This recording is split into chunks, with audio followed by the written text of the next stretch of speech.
Cet épisode est sponsorisé par POA, Paris Underwater Adventure, le premier club d'apnée professionnel de la capitale. 5 créneaux piscine par semaine, fosses régulières du débutant à l'athlète, pour le fun ou la compète. Rejoignez Adrien et son équipe, la POA Family. Plus d'infos dans la description avec le petit code promo qui va bien. Bienvenue sur la Freediving Family, le podcast 100% apnée, 100% francophone. La Freediving Family, ce sont des interviews pour explorer les motivations, les peurs, les déclics et découvrir les parcours inspirants de nos femmes et nos hommes dauphins.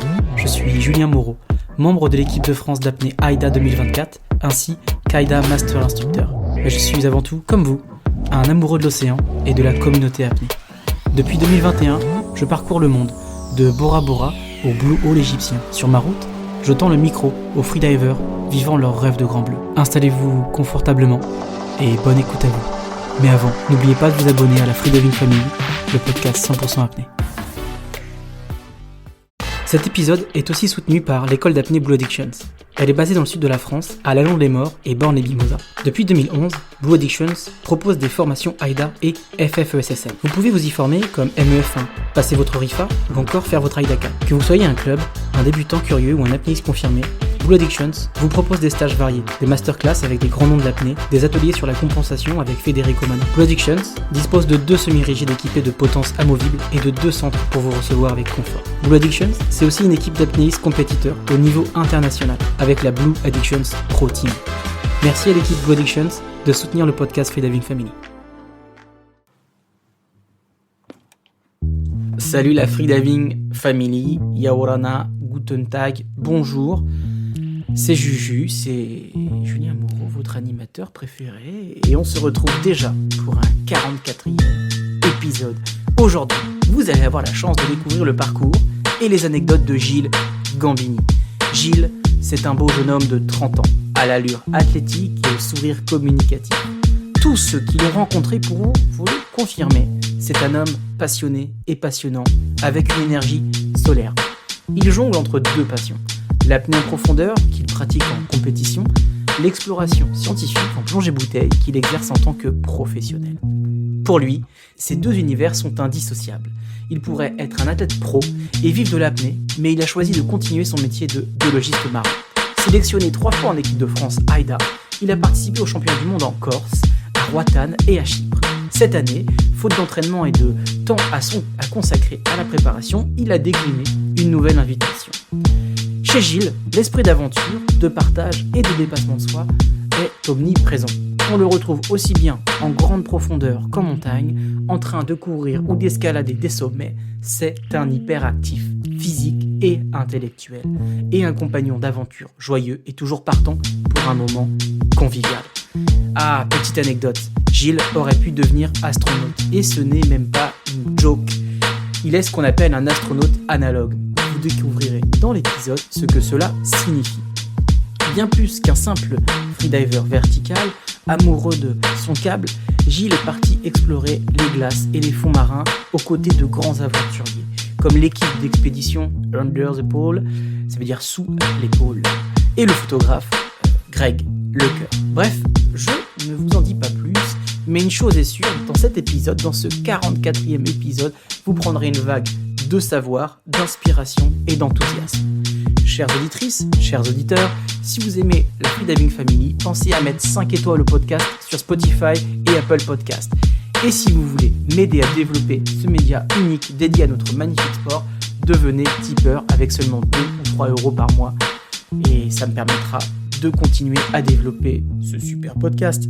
Je vous souhaite une belle écoute de l'épisode 44, Gilles Gambini, je suis fatigué. Gilles Gambini, l'aventurier des profondeurs, avec ou sans air, c'est sur la FF et ça commence maintenant.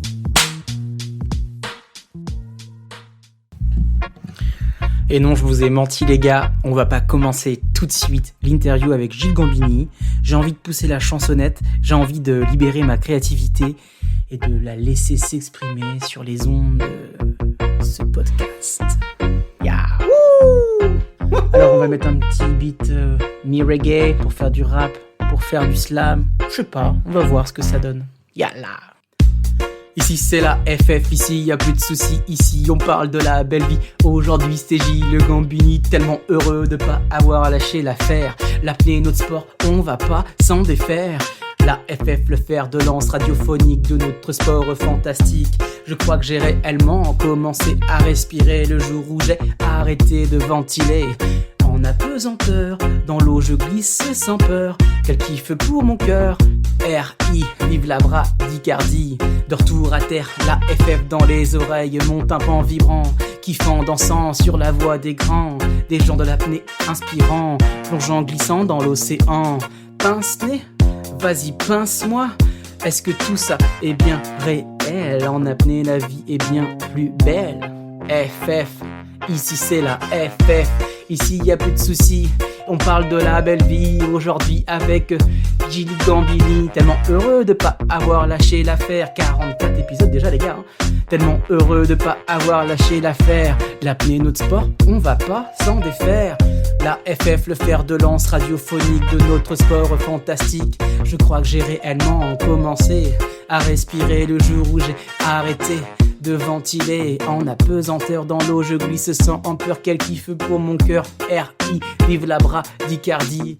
De retour à terre, la FF dans les oreilles, mon tympan dansant vibrant sur la voie des grands, des gens de l'apnée inspirants, plongeant glissant dans l'océan. Pince-nez, vas-y pince-moi. Est-ce que tout ça est bien réel? En apnée la vie est bien plus belle. FF, ici c'est la FF. Allez, maintenant je vous laisse avec Gilles Gambini pour ce 44e épisode. Let's go.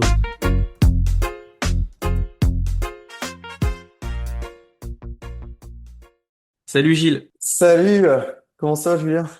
Et bah comme toi on se réveille, hein. Là il est tôt. C'est ça. Ouah, Merci toi. au café de nous réveiller. Ouais, un bon petit café là, ça fait du bien. Bon Gilles, ça me fait super plaisir de te recevoir sur le podcast. On a eu déjà l'opportunité d'échanger ensemble quand j'étais commentateur sur les championnats du monde en Corse et t'étais venu nous raconter tes performances. Mais aujourd'hui, j'avais envie qu'on parle d'apnée, mais pas que, parce que tu n'es pas qu'un freediver Mais pas que.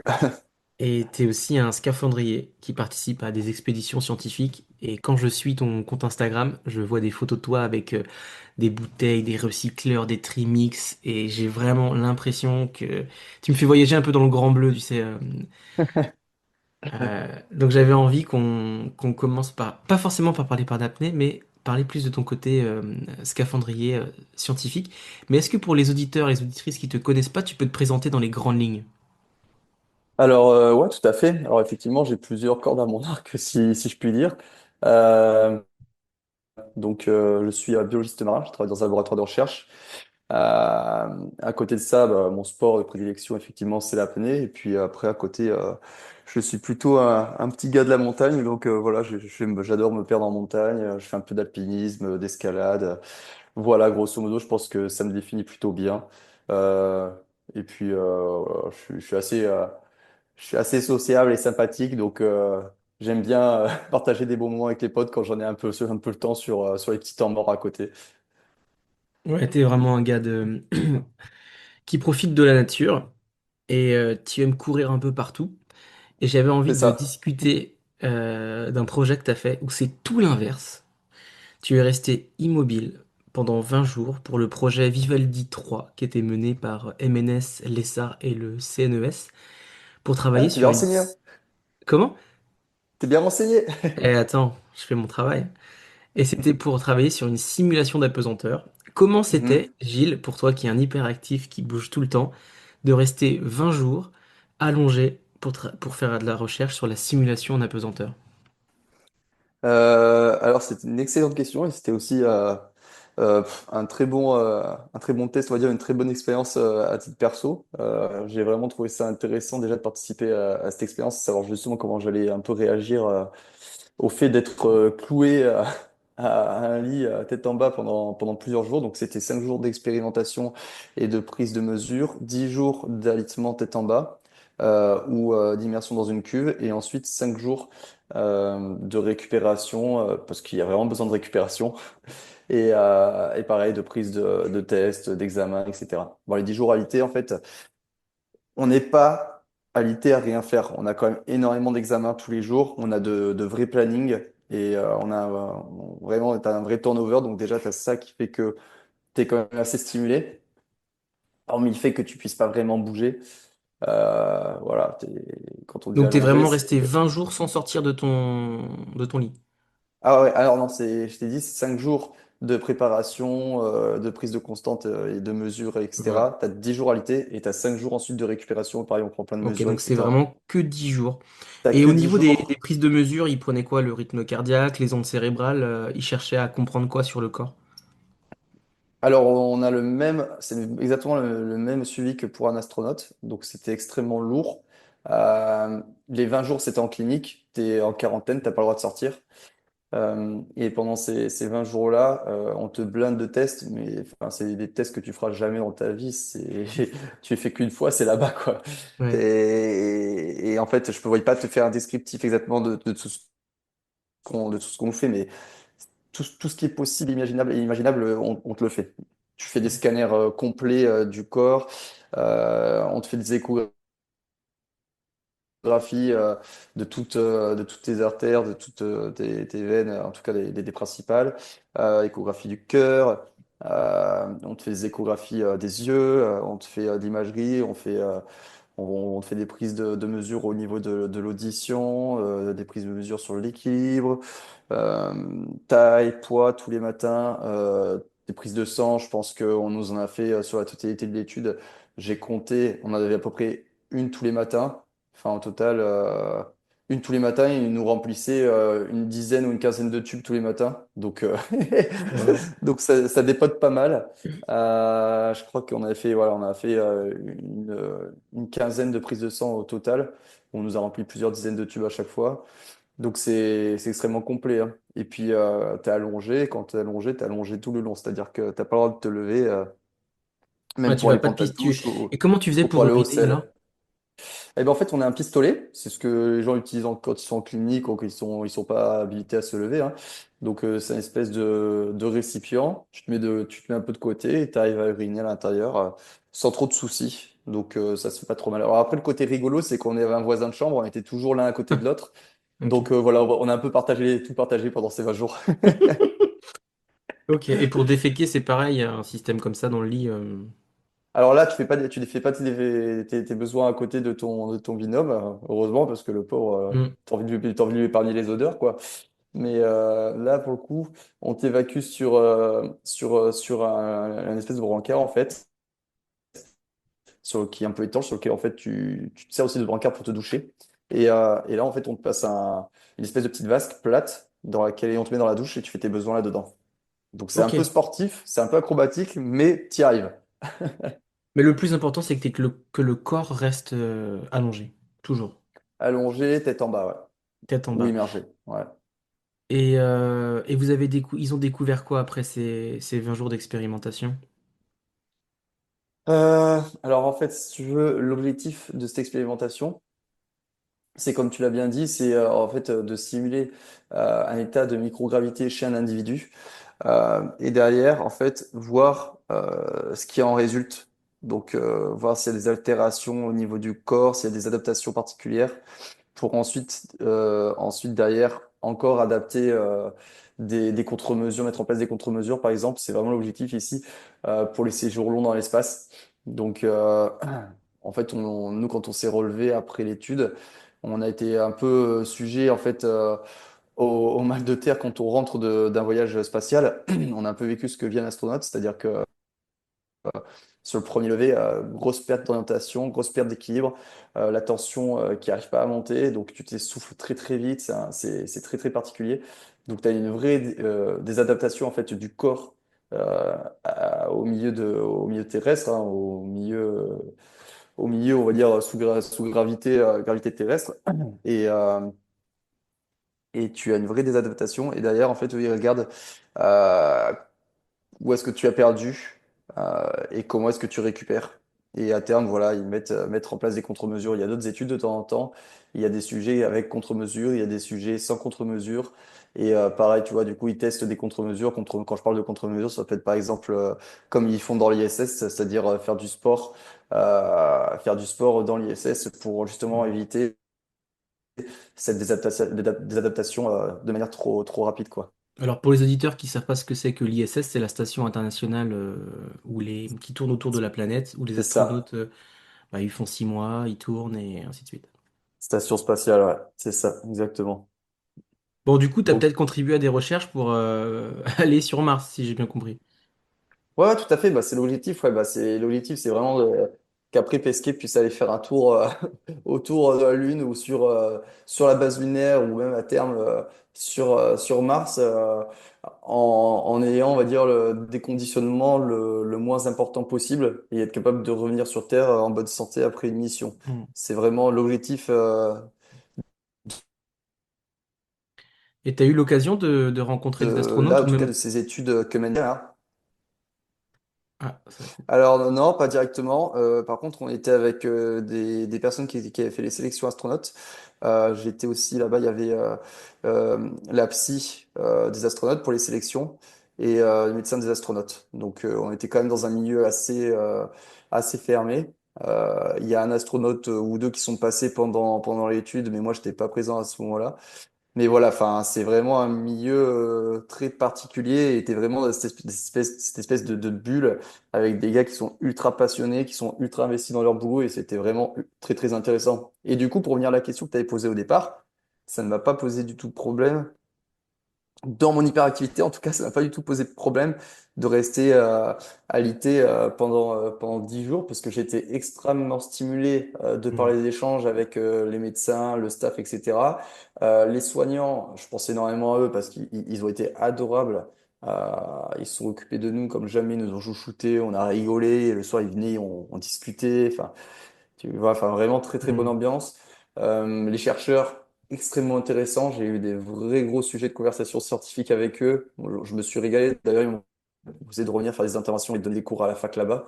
Parce qu'on a vraiment très très bien pris et on a pu partir très loin sur les sujets. Beaucoup l'apnée d'ailleurs. On a beaucoup parlé apnée avec François. C'est un des grands spécialistes de physio-respiratoire mondial. On a beaucoup échangé ensemble, on s'est régalé. Et au-delà de ça, moi, j'ai 10 jours à l'IT. Tu vois, il y a des collègues, ils lisaient des bouquins, il y en a, ils jouaient à des jeux. Ben, moi, en fait, ce que j'ai fait, c'est que j'avais beaucoup de boulot à faire pour le labo. Et j'avais 1500 photos à, à analyser. Non, qu'est-ce que je raconte, 1500? Je suis fou, pas 1500, hein, beaucoup plus. Euh, Aux alentours des 6000 photos à Waouh. analyser, sur lesquelles je devais faire de la reconnaissance d'espèces. Sur chaque photo. Et en fait, pendant les 10 jours, je me suis mis là-dessus et j'ai trimé comme comme un malade pour avancer parce que je savais que ça allait prendre beaucoup de temps et que ce temps au labo, je l'aurais beaucoup moins. Donc voilà, en fait, j'ai bossé comme un petit fou à côté aussi et ça m'a fait passer le temps extrêmement vite. Et en fait, j'ai pas eu nécessairement besoin de stimuler mon corps, mais juste le fait de stimuler mon Hmm. cerveau, ça m'a amplement suffi en fait. Ok, donc l'hyperactivité était plus dans l'échange intellectuel et dans le travail que tu as fait pour identifier les Ouais. espèces sur tes photos.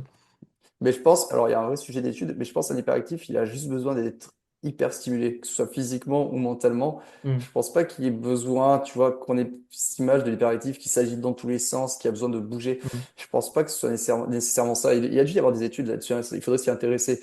Mais à mon avis, c'est vraiment une histoire de surstimulation. Et là, cette personne a besoin d'être surstimulée, mais si c'est mentalement ou physiquement, l'un ou l'autre fonctionne bien, je pense. À voir, à creuser. Ok, donc Gilles Gambini, qui a participé à une étude sur l'apesanteur pendant 20 jours, 10 jours alité. Merci d'avoir répondu à ces questions sur cette expérience très particulière. Et Avec si on plaisir. revenait un petit peu à l'apnée, parce que on est quand même sur la Freediving Family, on a eu la chance d'être sélectionnés ensemble dans l'équipe de France AIDA 2024, où on a participé tous les deux au Mhm. championnat du monde.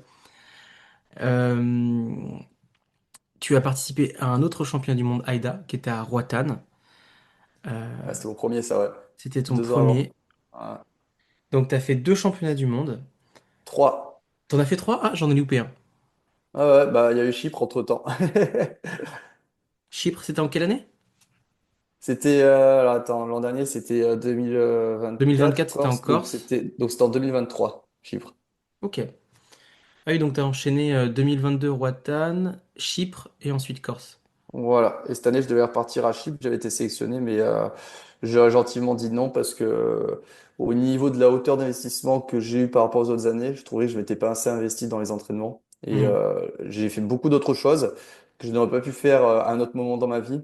Donc voilà, cette année, je leur ai dit, je vais pas envie d'y aller en m'étant investi à moitié sur une saison et puis on Hmm. remet ça l'année prochaine. Voilà. Comme ça, au moins, chaque chose Gilles, en son je temps. vais avoir deux questions ultra simples pour revenir sur ces mondiaux. Quel est Dis-moi. ton pire souvenir pendant ces mondiaux, Aïda, et ton meilleur souvenir? Oh. Alors, pire souvenir, je t'avoue que c'est compliqué. Compliqué de répondre. J'ai pas vraiment de pire souvenir sur les compètes. Étant donné que c'est un super bon mood, que tout le monde s'entend bien. Alors, pire souvenir, j'ai foiré des perfs, mais en fin de compte, genre, j'étais pas malheureux non plus. Parce que quand tu fais un raté, c'est toujours une expérience bonne à prendre et tu as toujours des leçons à en tirer. Donc, je vis jamais vraiment ça comme quelque chose de très négatif. Mais vu que tout était plutôt cool comme souvenir, je peux dire oui, perf raté, un peu de déception. Voilà, ça va être le pire que j'ai. Mais quand je te dis pire, c'est vraiment léger. Genre, en vrai, j'étais pas au bout du rouleau du tout, au contraire. Euh, donc, on va dire que, ouais, mes 95 mètres à Chypre en 2023, je fais la plongée, je remonte, je suis très bien. Et en fait, j'ai un coup de barre à arriver à une vingtaine de mètres. Et arrivé en surface, je m'endors. Alors que sur la montée, j'étais hyper content. J'étais en mode, allez, c'est validé, c'est remballé, hop. Et, et je me suis endormi en surface. Et là, ouais, petite déception quand je me réveille quand même. Je me suis dit, merde, putain, c'est trop dommage. Moi, je m'en C'est trop souviens très dommage bien parce de cette que, en performance. plus, Je te regardais en direct j'étais hyper bien classé. et t'étais parti super vite. Euh, du coup, ah ouais, la remontée, ouais, j'ai watté, je sais plus combien j'avais mis à la remontée, je veux pas dire de bêtises, hein, mais déjà qu'habituellement je suis rapide, là j'étais vraiment beaucoup plus rapide et je me rappelle les commentateurs, ils disaient, What, mais pourquoi il remonte aussi vite? Et Ouais. en fait, c'est juste que j'étais bien et que j'avais envie de m'amuser. Mais je l'ai peut-être un peu trop bombardé. Alors après, l'avantage, c'est que je suis meilleur quand je bombarde sur la remontée que quand je prends mon temps. Quand je prends mon temps, j'ai tendance à monter vite en hypoxie. Ok. Donc pour toi, Voilà. c'était plus safe de remonter vite que de prendre ton temps. Ouais, bah, j'ai la caisse physique, ça me coûte pas plus que ça de remonter vite, ça me permet d'avoir des temps d'apnée plus courts. Donc ouais, après il y a un équilibre là, je pense que j'avais peut-être un peu trop bombardé parce que j'étais un peu trop enthousiaste, je ne Hmm. sais pas. Mais en tout cas voilà, ça on va dire que c'était entre guillemets le pire des souvenirs, même si ce n'est pas vraiment quelque chose de très négatif en soi. Et ensuite, le meilleur des souvenirs que j'ai pu avoir, le meilleur souvenir sur les compètes, C'est vrai que tu dois en avoir beaucoup, hein. Entre le NAC, avec les copains au SIPA. tu me poses une euh, colle là. ouais, c'est vrai que Mais c'est dur. j'aime beaucoup les ouvertures de. Alors, je pense que le meilleur souvenir, en vrai, c'était l'ouverture de cérémonie en Corse. Parce que j'aime beaucoup les ouvertures de cérémonie et les clôtures de mondiaux. Bah, c'est la fiesta, on est tout le temps Hmm. avec les potes. Voilà, ce que j'aime beaucoup sur les mondiaux, c'est ce côté-là où on est voilà, avec les potes et on partage un truc tous ensemble au-delà d'y aller pour une perf qui nous appartient un peu. C'est vraiment cet échange-là. Et ouais, je pense que les petits mondiaux à la maison, en Corse en plus, qui est un endroit que j'apprécie énormément. Euh, et cette belle cérémonie qu'on a eue sur les bateaux, un peu à l'image des JO, là, avec la petite parade sur les bateaux, avec la musique à fond, les musiques corses, les drapeaux, et après la petite parade dans le Hmm. petit ville d'Ajaccio, ça c'était vraiment quelque chose d'agréable. Et je pense que honnêtement, c'est le moment que j'ai préféré de ces trois mondiaux. Ouais. Ok, la parade, on était parti du quai des Torpilleurs, là où partent le fameux Cormoran club, le club de Abdelatif Alouache et de Chantal Marzin, et on était allé en centre-ville d'Ajaccio. Et tu te rappelles, il y avait Mm, mm. les chanteurs là, qui sont comme l'armée de Bonaparte, de Napoléon. Ouais, il y avait la garde républicaine, ouais. Voilà, la garde républicaine. Ah, c'était marrant ça. Corse, ouais, c'était aux couleurs de la Corse, c'était pas mal. Ah non, mais c'était bien, on a bien été accueillis, c'était vraiment, vraiment superbe, c'était sublime, on s'est régalé. C'était magnifique. Je sais pas toi, mais très bons souvenirs en tout cas de mon Ah bah côté. oui, moi je pense que c'était mon premier mondial et c'est peut-être le dernier, donc moi je profitais, hein. Peut-être le dernier, attends, pourquoi le dernier? T'as arrêté les entraînements? Ah, je sais pas, mais le niveau il est en train d'exploser entre bah, toi qui es trop fort, tous les autres, Julien Bourseau, Quentin Easy Schwartz qui arrive. T'as vu Ouais, Quentin qui a c'est vrai été qu'il y a un sélectionné en gros, équipe de France CIMAS. Le ouais, il y a niveau un beau français est en niveau. train d'exploser. Ouais. Ouais, il y a un beau niveau, ouais. C'est vrai. C'est C'est vrai vrai, que c'est vrai. il y a que 3 4 ans, c'est pas la même chose, tu vois. Non, non, non, loin de ça, hein. Ça évolue très très vite. Ah ouais, c'est fou, hein. L'évolution, là, Ouais. le niveau français, waouh, ça fait plaisir à voir. Mais faut que j'épouse quelqu'un qui a qui vit dans un pays tout pourri. En Afrique, bon, en Afrique, en Alors, Afrique, après une il n'y a pas beaucoup d'eau. question scientifique et une question apnée, j'avais envie de revenir sur ton côté scaphandrier et biologiste marin. Tu as eu la chance de partir sur le bateau d'exploration scientifique Under the Pole Mhm. et tu as travaillé pour le projet Genesis. J'adore les noms, à chaque fois on dirait des trucs des noms de films Euh, d'aventure, quoi. Le Star Trek, projet Genesis, et c'était dans le cadre du programme Deep Life. c'est Est-ce que ça. tu peux nous raconter un peu qu'est-ce que tu as fait sur Under the Pole et quel type de plongée tu as fait? Alors, pour mettre un peu les choses dans leur contexte, pour ceux qui nous écoutent, euh, de base, en fait, je suis déjà plongeur scientifique dans un labo de recherche qui s'appelle EcoSys et qui est basé à l'Université Côte d'Azur, à Valrose. Donc, je fais beaucoup de plongée ici déjà. Je suis référent plongée et je suis aussi ingénieur en écologie marine. Et j'ai commencé à réaliser des plongées assez profondes sur des projets du coup de recherche au laboratoire. Alors quand on dit assez Et profond, enfin, faut quand même que tu précises pour les auditeurs, on parle tu plonges au recycleur des trimix, t'es sur 100 mètres et parfois plus, quoi. 100, 110, voilà, dans ces eaux-là pour l'instant avec le labo. C'est des plongées sur ces eaux-là. Donc, plongée au trimix, c'est un recycleur qui est du matériel militaire de base qui te permet de recycler l'air que tu respires. Et donc, tu n'as plus trop de limites de temps. Donc, généralement, les plongées, elles durent aux environs des 3h30 on va dire, pour être bien. Voilà, au plus, elles peuvent durer jusqu'à 4 heures. Hmm. Donc, ça fait des bonnes plongées. Et ta Et, plongée la profonde, c'est à combien?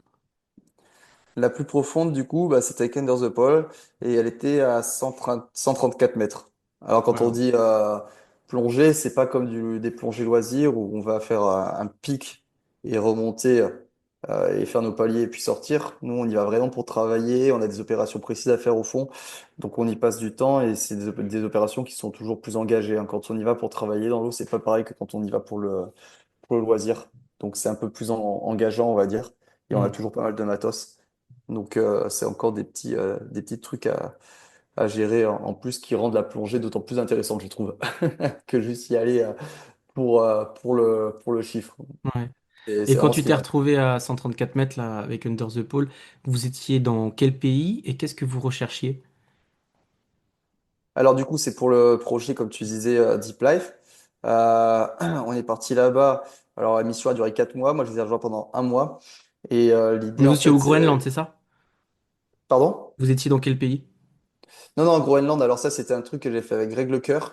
Ouais. C'était quelques années avant. On était parti définitivement bah, ouais, au Groenland pendant. C'était plus court, hein, c'était pendant une dizaine de jours.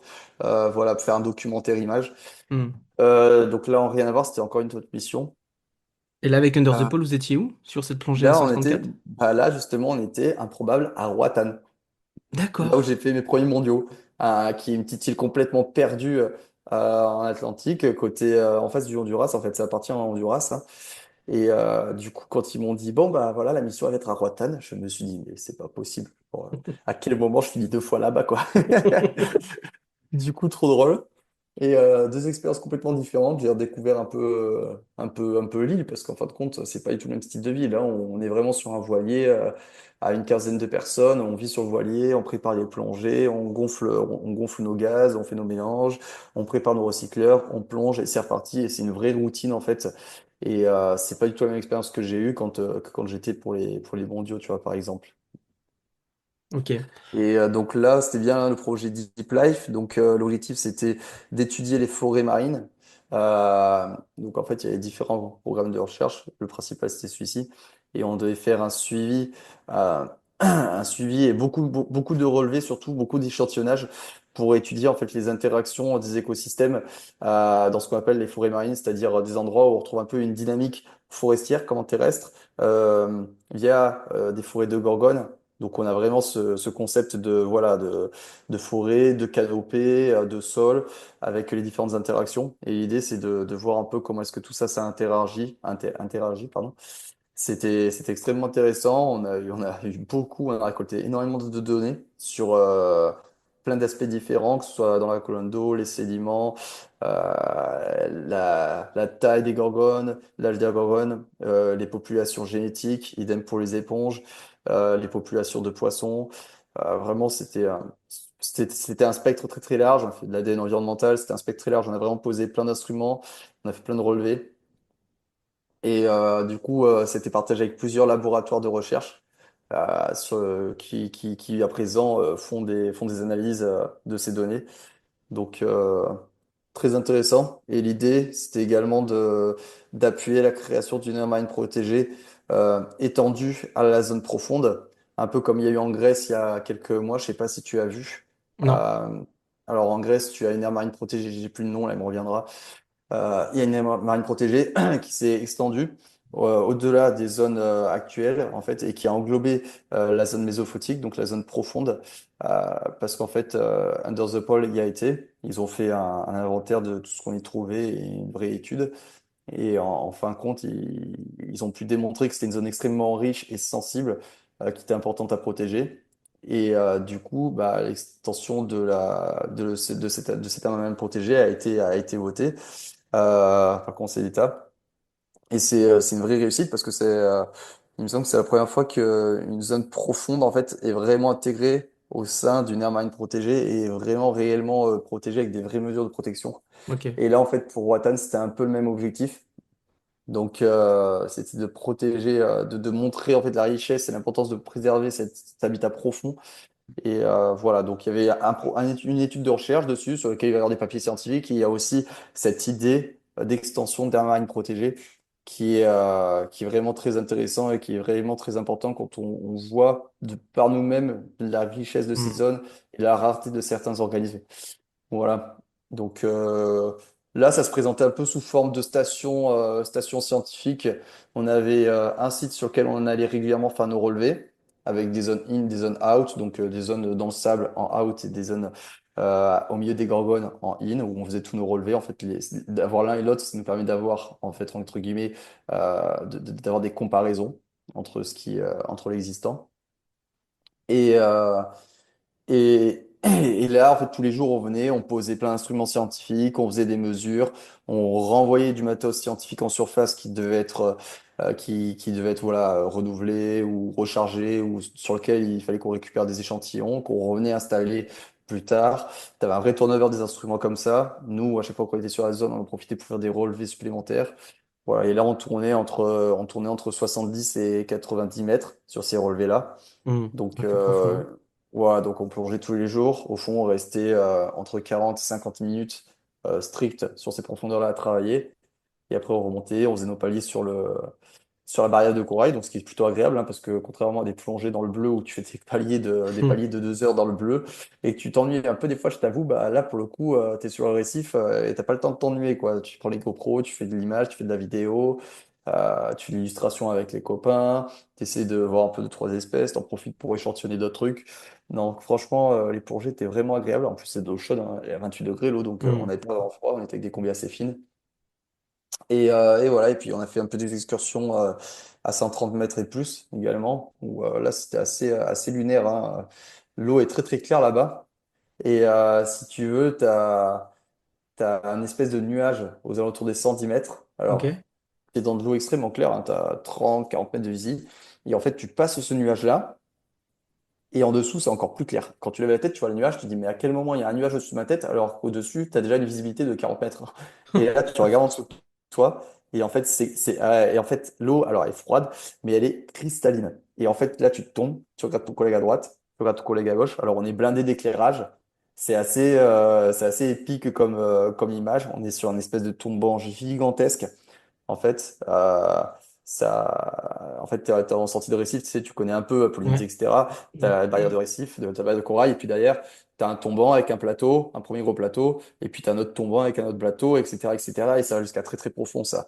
Et ben là, en fait, c'est un peu ce qu'on avait. C'était le premier gros tombant qui descendait jusqu'à plus il descendait à 200 mètres, je crois, celui-là. Du coup, tu es sur cette espèce de pente énorme, là, un vrai mur. Et là, tu regardes ton collègue à gauche, à droite, et en fait, tu les vois dans cette eau cristalline et tu as littéralement l'impression que qu'on est en apesanteur et qu'on est en train de voler en fait. C'est juste hallucinant avec cette vue, cette perspective de ce tombant qui part, qui part, qui part et qui s'arrête jamais dans une espèce de bleu sombre mais extrêmement pur, extrêmement cristallin. C'est juste grisant et là clairement tu as l'impression d'être un astronaute sur l'ISS en train de faire une Mm. mission. C'est juste génial quoi. Les aquanautes de Roatan. Ouais. Alors pas Aquanaut, parce que Aquanaut c'est pour ceux qui séjournent, qui dorment. Donc on n'avait pas la capsule, parce qu'Under the Pole ils ont des capsules aussi dans lesquelles on peut dormir. Ouais. Là il n'y avait pas la capsule d'installer. Capsule elle sera installée, donc ça c'est le programme capsule qui va débuter très bientôt. Et l'an prochain en Polynésie du coup. Il y aura deux capsules qui seront installées normalement avec des plongées sur 200 mètres et du boulot sur 200 mètres et on Waouh. dormirait dans les capsules. Et vous serez sur Voilà. Moz, sur Moria? Donc là, on pourrait dire aquanaut. Ok. Donc aquanaute, c'est quand on vit sous l'eau.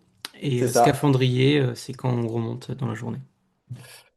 Alors, un scaphandrier peut être un aquanaut ou pas. C'est juste qu'on va dire que c'est une désignation supplémentaire voilà, qui indique que effectivement tu vis dans ce milieu-là.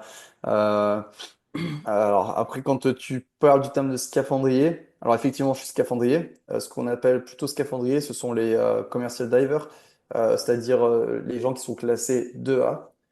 Donc, c'est vraiment les gars avec les casques, un peu comme à l'époque, sauf que maintenant c'est un peu plus moderne, hein, mais qui travaillent avec les casques au fond, qui Ouais, les font narguilés, du. c'est ça? Voilà, exactement, au narguilé. Donc, c'est une espèce de tube de flexible qui remonte à la surface par lequel ton air est alimenté, un peu vraiment comme les vieux scaphes de Et bah l'époque. c'est comme ceux qu'on peut voir dans Grand Bleu au final, où t'as Jacques, Ouais, celui oui, qui bah joue Jacques voilà. Mayol et Enzo Molinari qui sont un peu Ex- sous, qui sortent de la capsule et qui sont sous Exactement. narguilé. Ouais. Voilà, bah ça c'est de la plongée saturante en SCAF, c'est technique SCAF moderne. Du coup, c'est un peu ce matériel-là qui est utilisé. Donc c'était un matériel qui a été créé à l'époque par la COMEX et il est toujours d'actualité. Et c'est toujours ce matériel-là qu'on utilise en SCAF. Donc voilà, j'aime bien faire le distinguo entre scaphandrier. Donc moi, effectivement, je suis aussi scaphandrier. J'ai travaillé, alors pas en SAT, mais j'ai travaillé en tant que scaphandrier. Et, euh, et j'ai toujours ces compétences-là et je m'en sers parfois dans mon travail. Et à côté, il y a plutôt la notion de plongeur scientifique. Donc là, tu ne peux pas réaliser des travaux de TP ou du gros œuvre sous eau. Euh, Par contre, tu es habilité à plonger pour réaliser des manipulations scientifiques. Donc là, c'est plutôt du circuit ouvert ou du circuit fermé. En circuit fermé, pareil, c'est les recycleurs, donc j'en parlais tout à l'heure, c'est encore des formations supplémentaires. Mais voilà, le scientifique, c'était plus amené à réaliser des opérations scientifiques et pas du gros œuvre. Donc j'aime bien faire le distinguo entre les deux parce que c'est vrai que souvent les scientifiques ils disent ah, je suis scaphandrier. Mais non, t'es pas scaphandrier, t'es plongeur scientifique. Il y a un vrai distinguo entre les deux. Ce sont deux métiers complètement différents. Eh ben, merci Gilles pour ces précisions.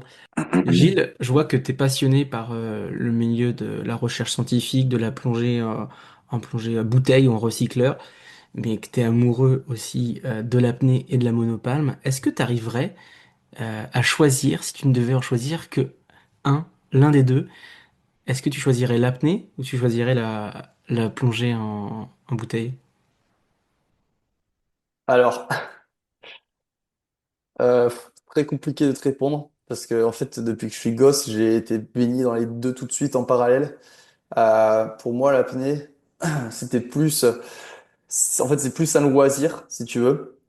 Et je me vois pas vivre sans. Genre, ça m'apporte vraiment beaucoup, ça me fait du bien, ça m'aide à évoluer dans ma vie perso, ça m'aide à canaliser un peu mon hyperactivité, je pense, parce que j'ai commencé très tôt. Et la plongée, j'ai jamais trop vu ça comme un loisir. Pour moi, ça a toujours été un moyen. d'accéder à des profondeurs, à des zones sur lesquelles j'ai des choses à réaliser, des missions à réaliser à titre pro, c'est-à-dire soit former des gens, soit aller récupérer des objets, soit aller faire des échantillonnages, soit opérer sur de l'œuvre. Euh, donc, et ça, ça, c'est quelque chose qui me passionne aussi, mais à titre pro. Donc, en fait, si tu m'enlevais l'un ou l'autre, ça, tu vois, ça deviendrait un peu caduque et je perdrais cette espèce d'équilibre et de synergie que j'ai entre l'un et l'autre. Vraiment, mais j'aime bien distinguer, voilà, l'apnée, c'est le fun, c'est ma passion. Et la plongée, vraiment m'en servir sur un parti pro et c'est vraiment un moyen d'accéder. Je m'en sers vraiment, pour moi, c'est vraiment une technique d'accès à des zones qui sont entre guillemets extrêmes, sur Hmm. lesquelles tu peux ensuite travailler. L'apnée, je peux passer pro si j'en ai envie. Je sais que j'ai du monde qui est prêt à me suivre, etc. Depuis longtemps, mais j'ai jamais voulu. Pourquoi? Parce qu'en fait, si je faisais que de l'apnée, je me sentirais extrêmement limité dans mes réalisations personnelles. J'ai besoin de faire plus que juste du sport et ramener des médailles. Pour moi, c'est je sais qu'il y a des gens, ils adorent ça, la compétition, et ça les fait vibrer. Mais moi, j'arrive vite dans une espèce de routine, et la routine, ça me plaît pas du tout. Et j'ai besoin aussi de diversifier ce que je fais à côté. Et même au niveau de l'apport perso, tu vois, j'ai envie d'apporter autre chose. Et je sais que notre planète, elle est en difficulté en ce moment, et le fait de travailler dans de la recherche, c'est quelque chose qui me stimule et qui me motive extrêmement, parce qu'en fait, on arrive à notre petite échelle, on arrive un peu à sortir des trucs, à démontrer des choses, à faire comprendre des choses aux politiques. Et il y a de plus en plus des prises de conscience qui sont faites. Et on se rend de plus en plus compte aussi que la mer, en fait, c'est un élément qui est indispensable à la vie sur Terre. Mais au-delà de ce que le grand public connaît, il y a tellement de petites choses, de petits détails qui font qu'il y a un équilibre, en fait, qui existe. Et si jamais tu retires une de ces petites choses, t'as tout potentiellement qui se casse la gueule, tu vois. Donc c'est hyper important je trouve, de bosser là-dessus, de sensibiliser. Donc voilà, je me verrai pas faire que de l'apnée, clairement. J'ai besoin de cette partie aussi, de cette partie scientifique, exploration, découverte, sensibilisation, euh, que je trouve qui est vraiment indispensable et qui apporte beaucoup à la société de manière générale. Voilà, tous les chercheurs, ils apportent énormément, et les gens qui travaillent sur les programmes de recherche apportent énormément à la société. Et bah, je pense à nos collègues des États-Unis qui malheureusement sont un peu en peine en ce moment. Hmm. Voilà, avec la politique en place. De Donald Et Trump qui a coupé les fonds, c'est ça, les fonds de recherche. ouais, ouais. Et il y a beaucoup voilà, de scientifiques qui sont en difficulté. Il y a beaucoup de projets scientifiques qui sont à l'arrêt. Voilà, c'est très compliqué pour eux. Et puis, une grosse pensée pour eux parce que voilà, je sais que ce sont des gens en plus qui sont passionnés, donc ça va être très Hmm. compliqué à vivre. Voilà, donc je leur accorde tout mon soutien et j'espère que ça évoluera. Mais voilà, en tout cas, pour revenir à ce que je disais, c'est que je ne me vois pas, en tout cas, faire Hmm. Donc que c'est de vraiment la. un jeu d'équilibre entre l'exploration et scientifique, le fait que tu contribues à protéger la planète, et puis l'apnée, qui est ce qui te permet de te sentir bien dans ta vie personnelle, d'évoluer dans ta vie personnelle, de gérer aussi un peu ton hyperactivité, comme tu disais. Mais tu pourrais même être pro d'apnée, mais tu as décidé de garder les deux. Tu as commencé Mm. l'apnée en compétition en 2016 avec la Coupe des plongeurs libres. Mhm. Ah, Euh, c'était première expérience, ouais. ouais, et tu as commencé par un petit carton rouge d'ailleurs. Ah Euh, ouais, je me rappelle même pas. Si, ouais, t'as mis les Airways, t'as fait 5,22 d'apnée statique et t'as pris un petit carton rouge. Ah, ah oui. Alors attends, pour l'histoire, je me rappelle. Tu sais ce que j'ai fait? Ah, des barres, c'est trop drôle. Il y a tout le monde qui m'a maudit. En Ah fait, ouais? j'étais trop content. Et dans les. Ah putain, j'avais complètement oublié. Ah, c'est trop drôle. Attends, mais tu vas rigoler, tu vas rigoler. Je rigole tout seul là dans ma tête parce que c'était complètement stupide. Et en fait, c'est ma première compète en piscine. Et, et en fait, ce que j'ai fait, c'est que du coup, je sors et tout, hyper frais, je fais le protocole, etc. J'étais tout content. Et puis là, tu sais, il y a tout le monde qui me regarde. Ouais. Mais c'est le moment où il faut pas réimmerger les voix, normalement. Tu sais, c'est ces petits moments qui est un peu long là. Ouais, Où... ouais, c'est les 15 secondes d'attente. Voilà, et moi je t'avoue que je suis un peu léger sur les règles de manière générale, ça, il y aura plein qui pourront t'en témoigner, et que des fois, les règlements, ça me passe un peu sous le nez et je les lis pas ou j'en prends pas trop conscience, bon bref. Et j'apprends avec avec le temps en faisant des conneries. Et là, en fait, ce qui s'est passé, c'est que j'étais tout content, Et qu'est-ce que j'ai fait? J'ai pris de l'eau dans ma bouche et j'ai fait une petite fontaine. Mais Comme ça. non. Regarde les juges, tu vois, genre, je vais souffler dessus de Ah, l'eau dessus, hein. l'idiot. Et là, ils se sont tous décomposés. Ils ont dit, ah, putain, mais qu'est-ce qu'il est débile, mais qu'est-ce qu'il est débile. Et ils m'ont sorti carton rouge, carton rouge. Alors là, moi, c'est moi qui suis décomposé. J'ai les yeux, ils sont devenus tout ronds. Et j'aurais dit, mais pourquoi? Ils m'ont dit, bah, idiot, tu viens de mettre de, tu viens d'immerger tes Wayagans. Et j'étais, oh putain. Voilà pour la petite histoire. Mais Oh la j'étais très vache. content de ma perf. Ouais. On le rappelle aux compétiteurs, on ne réimmerge pas les voies aériennes, le nez, la Voilà. bouche. Exactement. Ne faites pas ça, c'est pas bien. Bon, je vois que tu as Euh, commencé par la piscine et puis après, pour la profondeur normale, tu es allé au Nice Abyss Contest en 2019 et déjà à l'époque, tu plongeais sur 58 mètres, 60 mètres en, en monopalme. mono, ouais. Ouais. Et est-ce que tu as un coach, tu as quelqu'un qui t'accompagne sur ta progression ou t'es autodidacte et tu t'entraînes au SIPA et t'apprends des copains? Alors, j'ai toujours fait les choses seul. J'ai toujours fait les choses seul. J'ai eu un entraîneur, mais pour là pendant 2 ans, mais sur les 2 dernières années, mais c'était plus pour la partie salle, voilà, préparation physique. Hmm, Après, j'ai jamais eu de coach. Euh, il y a Christian Maldam, une année, qui m'a un peu accompagné, qui m'a un peu filé des conseils, genre j'ai posé des questions, etc. Mais j'ai jamais vraiment, en fait, réellement eu de quelqu'un qui me faisait un vrai suivi avec un vrai programme, hmm, etc., etc. J'ai toujours en fait expérimenté moi-même, testé des choses. Des fois, je voyais que ça marchait, des fois, je voyais que ça marchait pas. Aussi pas, j'ai très vite arrêté de prendre des conseils parce qu'en fait, j'avais fait des stages. Moi, ce qui me bloquait un peu à l'époque, c'était la compensation parce que j'étais tout le temps en train d'écouter ce que tout le monde racontait aussi pas, les techniques, les ci, les ça. hmm, J'ai essayé, j'avais fait un stage, j'ai essayé, ça a bloqué encore plus. Et un jour, je me suis dit, OK, je déconnecte, je descends, genre, au plus naturel possible, j'oublie tout ce qu'on m'a appris, tout, tout, tout, hmm. j'oublie tout, je descends, juste, j'y vais pour le kiff. Et Compensation instinctive, ouais. ouais, et en fait, comme ça, je suis descendu. Moi, j'étais bloqué à 60 et j'ai fait. Et dans la semaine, je suis descendu à 70 et après, à la fin d'année, j'étais à 80. Enfin, et Waouh, j'ai t'as plus jamais gagné eu de 20 mètres soucis. avec ta compensation instinctive.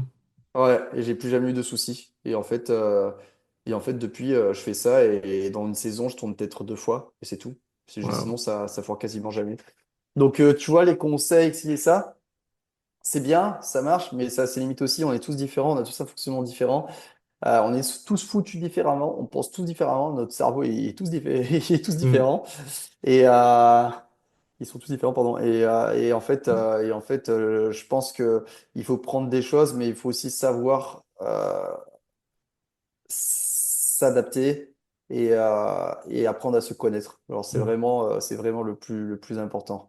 C'est pas parce qu'on te dit, OK, fais ça, ça marche, tu vas voir, c'est de la folie, ça marche, bah, ça marche peut-être pour la personne qui te file le tips, mais en fait, pour toi, ça va absolument pas marcher, voire hmm, ça va te bloquer.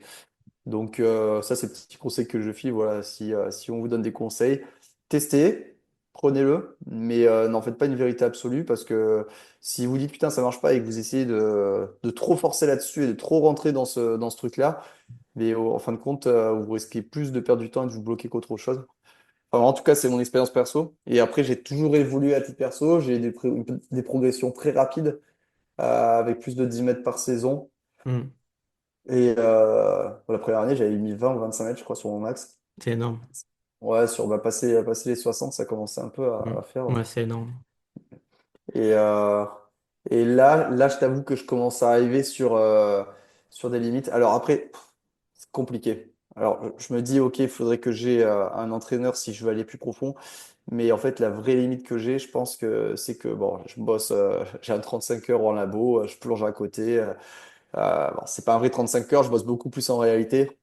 Et bah, je suis très très chargé niveau travail et j'ai clairement vu la différence entre une saison que j'avais pris 2-3 mois et j'étais descendu c'est l'année où j'étais descendu à 95, voilà, et l'année d'après où j'ai eu une grosse évolution, une grosse progression, mais je me suis limité à 92 mètres, 93 mètres, euh, parce que en fait je bossais en parallèle. Donc je pense que la vraie limite là, tu vois, c'est de pas me mettre en tout cas à mi-temps ou d'avoir beaucoup plus de temps pour la récupération et la préparation des plongées. Hmm. Je pense que c'est ça la vraie limite. Il Ouais, faudrait c'est de que je prendre fasse. le temps. Ouais, bah non, prendre le temps et pas que ça. Enfin, avoir du temps d'entraînement, ça j'en ai beaucoup sur les périodes où vraiment où je m'investis là dans une saison.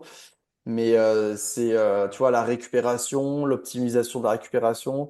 Il y a énormément de récupération à mettre en place en apnée. Hmm. Et moi, la récup, quand je suis au boulot, qu'à côté je fais des plongées, que je gère des équipes, que je suis en train de bosser au labo, de bricoler ci et ça, j'ai cette récupération, je l'ai pas. Puis même, Hmm. tu vois, j'ai pas le temps d'aller me faire les séances de kiné. Enfin, il y a plein de facteurs qui font que j'ai moins de temps de m'entraîner, mine de rien, même si je m'entraîne quand même beaucoup.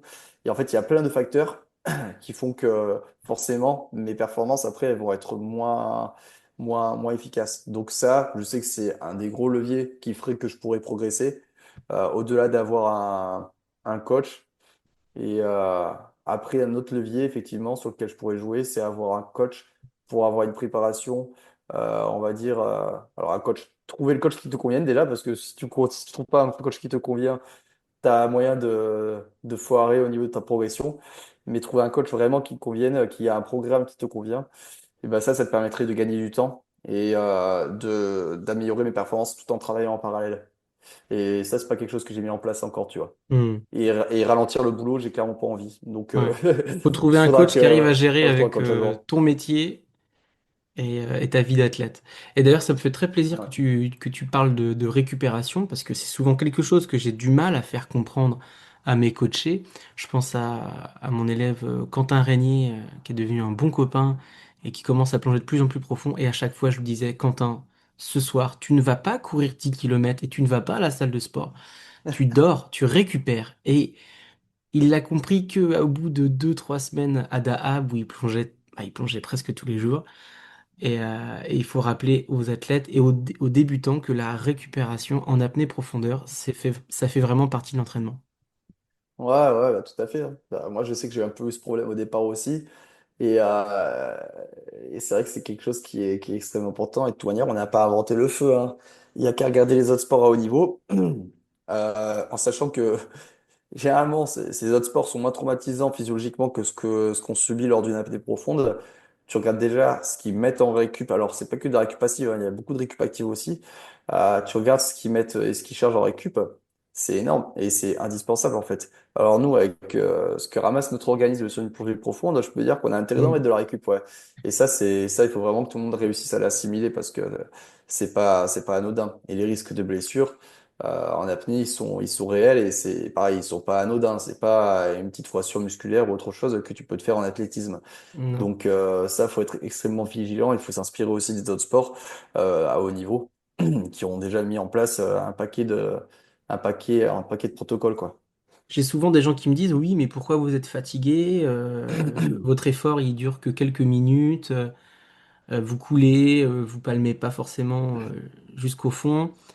Est-ce que tu peux expliquer à un positeur pourquoi le corps est fatigué d'un point de vue un peu scientifique, échange gazeux, euh, pression? Ok, bah je vais synthétiser parce que ça on pourra en parler pendant des heures, je pense. Mais en gros, ouais, physiologiquement, sur une plongée profonde, il y a plein de trucs qui n'arrivent pas sur une perf normale entre guillemets, ou alors sur une perf avec une intensité d'effort d'un temps si minime. Euh, déjà, premièrement, t'as t'as tes gaz qui vont devenir toxiques sur ta plongée.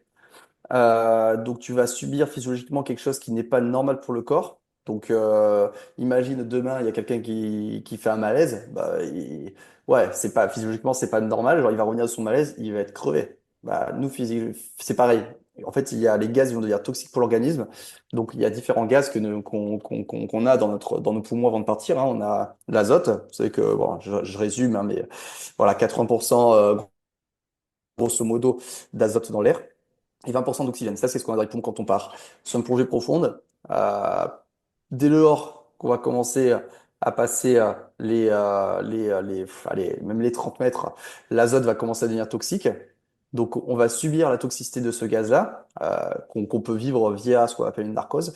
Et, euh, et ensuite, un peu plus loin, on va arriver sur la zone des, on va dire, en apnée, c'est assez relatif parce que les temps d'exposition sont très courts, mais on va dire sur la zone des 70-80 mètres, on a l'oxygène. L'oxygène qui commence à devenir aussi toxique, lui. Une surconcentration d'oxygène, ça peut être mauvais pour l'organisme, et très toxique. Et on peut faire des crises. Alors nous, on les a pas en apnée, mais si on respire d'oxygène sur une bouteille et qu'on descend, on peut faire une crise très rapidement. Ouais, une hyperoxie. Donc, voilà, exactement, une hyperoxie. Alors, il y a pas que hyperoxie, hein. T'as aussi des effets, alors t'as des effets neurologiques. L'hyperoxie, t'as aussi des inflammations au niveau alvéolaire, pulmonaire, et tu peux encore avoir d'autres choses. Mais bon, on va pas en parler, c'est un long sujet, et nous, on n'y est pas ce sujet de toute manière en apnée. Mais en tout cas, on a une forme d'hyperoxie qui se crée. Et pareil, genre, ça, c'est pas normal pour l'organisme. Donc déjà, rien que le fait d'être exposé à ces surconcentrations de gaz, si on enlève tout le reste, si on enlève l'effort, etc., t'arrives en surface, tu prends un gars qui a subi ça, derrière, tu sais que l'organisme va être fatigué. Pourquoi? Parce que l'organisme, à partir du moment où tu fais vivre quelque chose qui n'est physiologiquement pas normal, ça le fatigue. C'est normal. C'est une réaction du corps. Et ça arrive pour tout et n'importe quoi. Je prends pas que l'apnée, hein. Tu vois, je sais pas, je sais pas, donne-moi un exemple, moi. Un truc qui est pas normal physiologiquement. Bah, je t'ai pris l'exemple du malaise, par exemple. Tu as le malaise, tu peux avoir quoi d'autre? Bah tiens, une cuite, une caisse, allez, tu prends une caisse. Ouais. Ou sinon Bah, l'altitude, quand on a le mal aigu des voilà, montagnes. exactement. Voilà, l'altitude, c'est un très bon parallèle. Bah, c'est des choses qui sont entre guillemets pas normales physiologiquement. Et derrière, après, tu vas mettre du temps à récupérer. Ça t'épuise. Genre, tu vas te faire une sortie, je sais pas si tu as déjà fait des trails ou des trekking avec des pics à haute altitude. Ouais. Tu reviens, le lendemain, t'es rincé, hein. Je sais Mm. pas si t'as déjà essayé. Ouais, j'étais Et parti dans l'Himalaya. J'ai fait ouais, quelques voilà, petites bon, je pense que dingueries. tu J'étais l'as mort dans la toile de tente quand je tu l'as un peu dormais. vécu. Ah ouais, ouais, ouais, je pense que tu l'as un peu vécu, ouais. Mais voilà, donc déjà sur la partie récup, tu as ça qui est extrêmement important. Ensuite, tu as le fait que tu fonctionnes complètement. Alors l'effort est très court, mais tu fonctionnes complètement en anaérobie lactique. Donc en fait, tes muscles ils fonctionnent plus du tout avec de l'oxygène. Ils fonctionnent par fermentation, entre guillemets. Et en fait, ils vont produire énormément de déchets énormément. Donc c'est le modèle le plus économique qu'a ton muscle de marché. Par contre, c'est comme ça que tu vas saturer le plus ton corps en déchets. Donc tu vas te retrouver avec, bah ouais, on a les gens qui brûlent, etc. Et en fait, en fin de plongée, ton corps va être complètement entre guillemets saturé en déchets énergétiques. Et en fait, derrière, il va falloir que tu récupères. Donc ça, c'est quelque chose que tu as sur par exemple, des grosses courses en trail. Les gars, ils finissent la course de trail, pour l'avoir déjà vécu. Tu crampes dans les bras alors que tu es en train de courir, tu vois, incohérent. Mm. Et tu as des courbatures ou tu as des courbatures aux avant-bras le lendemain. Pourquoi? Parce qu'en fait, tu as les déchets lactiques que tu as produits qui se sont accumulés de partout dans ton corps. Et après, il faut que tu évacues. Et ça, c'est extrêmement fatigant pour le corps aussi. Et en fait, ça, tu l'as en trail sur des courses de voilà, plusieurs kilomètres avec des fortes intensités. Euh, mais tu respires. C'est ce qui fait que tu retardes en fait cette échéance. Nous, le fait de faire ça en circuit fermé, c'est-à-dire qu'en fait, tu évacues comment les déchets? Beaucoup par la ventilation et la circulation. Bah, nous, en apnée, on a quasiment plus de circulation, elle est extrêmement ralentie, et on n'a plus de ventilation. Du coup, je peux dire que le stock qui se fait dans tes muscles il est assez conséquent. Et on se retrouve avec du coup des niveaux d'accumulation qui peuvent être équivalents parfois à ce que fait un mec après plusieurs heures d'effort de course, par exemple, ou même une sortie de marathon, en fin de marathon, alors qu'on a fait une plongée de 2 3 minutes. Mm. Voilà, donc c'est une des raisons pour lesquelles aussi on peut être extrêmement fatigué. Et puis physiologiquement, pour revenir aussi à la physio, tu as tout simplement l'envie de respirer, qui est juste nerveusement épuisante. Et t'as aussi voilà, du coup la toxicité du CO2 parce qu'on ramasse aussi du CO2 sur la remontée qui est aussi qui est assez aussi impactante d'un point de vue neurologique. Donc tu as l'accumulation, tu as l'engagement aussi nerveux parce on oublie souvent voilà, on parle beaucoup du physique mais on oublie souvent aussi l'engagement nerveux et voilà, t'as un réengagement quand tu pars sur une plonge en apnée profonde. Donc, nerveusement, déjà, rien que ça, c'est épuisant. Et en Mm. plus, tu rajoutes l'envie de respirer. Ça, nerveusement, c'est épuisant aussi parce qu'il faut savoir le gérer. Euh, Puis après, tu rajoutes la douleur dans les jambes, le fait que voilà, tu as la surface, tu la vois pas arriver, pour certains, ça dépend. Et voilà, tout ça, tu vois, mis bout à bout, nerveusement, ça crée beaucoup de fatigue aussi. Donc en fait, quand tu sors d'une plongée en apnée, bah, ouais, bah, t'es chargé. Physiologiquement, t'es entre guillemets détruit parce que ton corps, il a subi la toxicité de plein de gaz. Tes poumons, ils ont pas kiffé ce qui s'est passé parce que c'est quelque chose qui est pas naturel. Et il y a des micro-traumatismes sur les poumons, quelles que soient les plongées que tu fais, Hmm. au-delà de 60 mètres. Et voilà, t'as aussi l'engagement nerveux et physique. Donc forcément, ça dure. Tu vois, je t'ai cumulé beaucoup de facteurs que tu retrouves vraiment pas dans les autres sports euh, à une telle intensité en aussi peu de temps. Ouais. Et Donc en fait, en circuit fermé, quoi. ouais, mais c'est pour ça que Hmm. ça, c'est vraiment l'impact physiologique que ça a et nerveux. Donc en fait, c'est normal que sur une plongée de 2 3 minutes, tu sois complètement éclaté. Et moi, je Hmm. suis déjà parti des lendemains de plongée profonde ou les après-midi après des plongées profondes en fin de saison pour aller me faire des randos et un peu évacuer. Mais j'avais un niveau, alors que normalement, je le revois en montagne. J'avais un niveau, mais mon gars, j'avais envie de pleurer. J'ai dit, what, mais je suis de loc, je n'arrive pas à marcher. Et ouais, en fait, le corps, il prend vraiment cher sur des plongées profondes. Et D'où ça, les gens, ils l'importance ont tendance à de... l'oublier. Ouais, mais oui, mais c'est important de le rappeler. L'importance de la récupération, parce que quand on plonge en profondeur, comme tu disais, on joue sur le système nerveux, on joue sur le système, bah, on a du lactate, du lactite. Donc ça, c'est dur à digérer pour le corps, plus l'azote et l'oxygène qui deviennent toxiques à certaines profondeurs. Donc, Ouais, et le CO2 aussi, ouais, et le ouais. CO2. Donc on récupère, on se repose.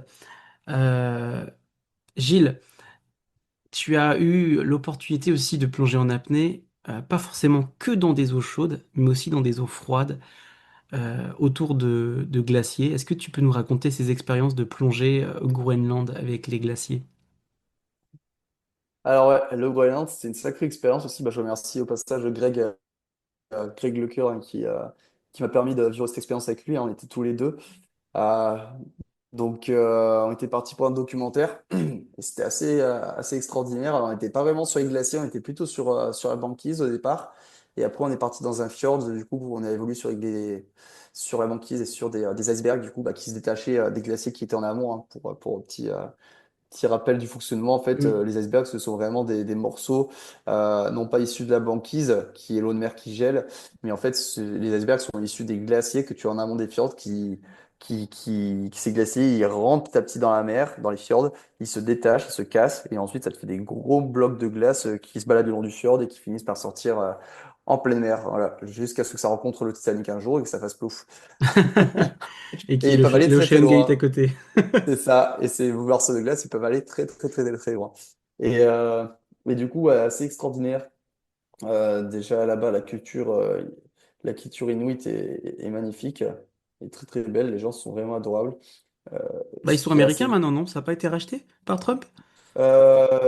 Danemark, il me semble. Non, oui, je plaisantais, c'était une blague.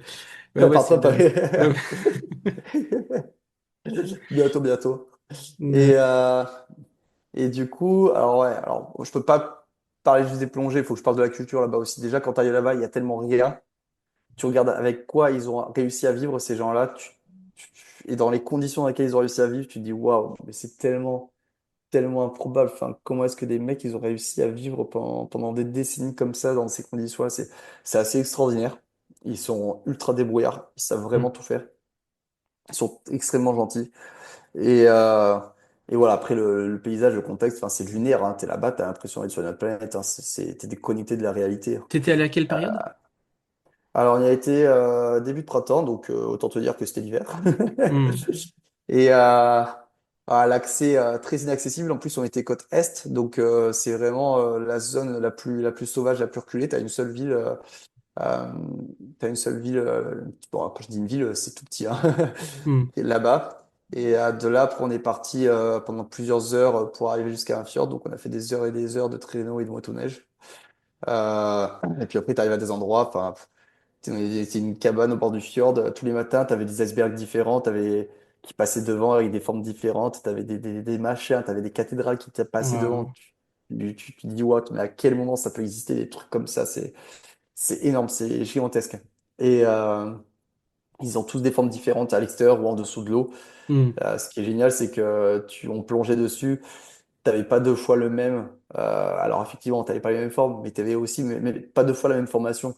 T'en as vraiment, ça faisait lame de rasoir, lame de couteau extrêmement tranchant, des trucs hyper horizontaux. T'en as d'autres, ça faisait des espèces de faux lagons avec des piscines. T'en as d'autres, ça te faisait des formes de nuages sous l'eau. D'autres, dans des espèces de cristaux de roche. Enfin, extraordinaire. Tous autant les uniques les uns que les autres, les icebergs. Niveau faune, il y avait pas mal de. Alors, il y a les anges de mer, c'est tout petit du plancton qui est assez joli, qui est assez recherché là-bas. Tu as des phoques, il y a le requin du Groenland aussi qu'on a vu avec lequel on a plongé, qui est assez rare. Euh, il y avait, puis après, il y avait plein de petites bébêtes, plein de petits poissons que Hmm. tu ne retrouves pas habituellement. Donc, en vrai, c'est un écosystème qui est très, très, très, très riche. On l'imagine pas forcément quand on voit, quand on voit un peu la tête que ça avec la glace, on se dit, ouais, mais il n'y a rien là-dessous. Mais en fait, Hmm. c'est extrêmement riche.